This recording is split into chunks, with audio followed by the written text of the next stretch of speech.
मेरे चैनल पर नए हो तो चैनल को सब्सक्राइब करें और साथ में घंटी का बटन दबाना ना भूलें, जिससे कोई बर्गर खियल को के छौरी गेल रहले पुपरी बाजार में के बोलल कौगे छौरी मॉल में के घूमल कौगे छौरी आ कहबन छौरा अगरो पट्टी में बर्गर खियल कौगे छौरी आ कहबन छौरा अगरो पट्टी में चाउमीन खियल कौगे छौरी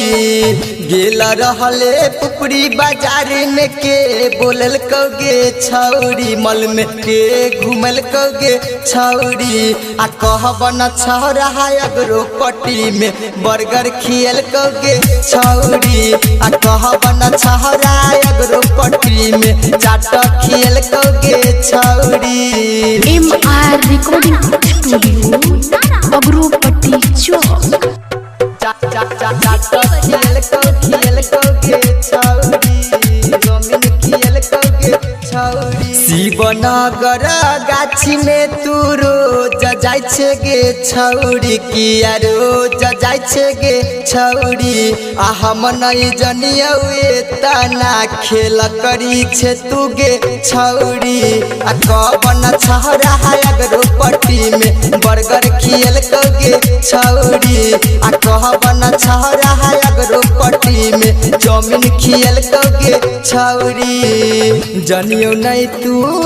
तना खजाना लुटैबे गे छौरी केतना छौरा फसैबे गे छौरी आ कहबन छौरा अगरो पट्टी में बर्गर खियल कौगे छौरी आ कहबन छौरा बसैठा में तोरा चाउमीन खियल कौगे छौरी।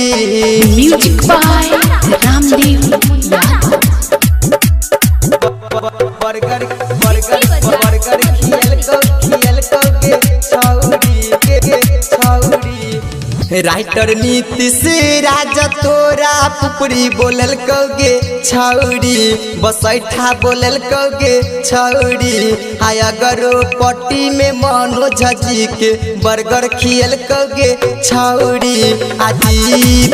दीवाना से तोरा मिलल कौगे छौरी आ कहबन छौरा अगरो पट्टी में चाट खियल कौगे छौरी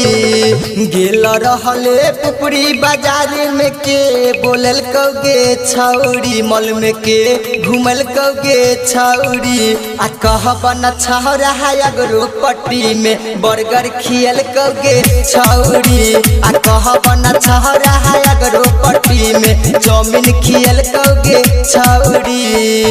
mix by MR recording studio अगरो।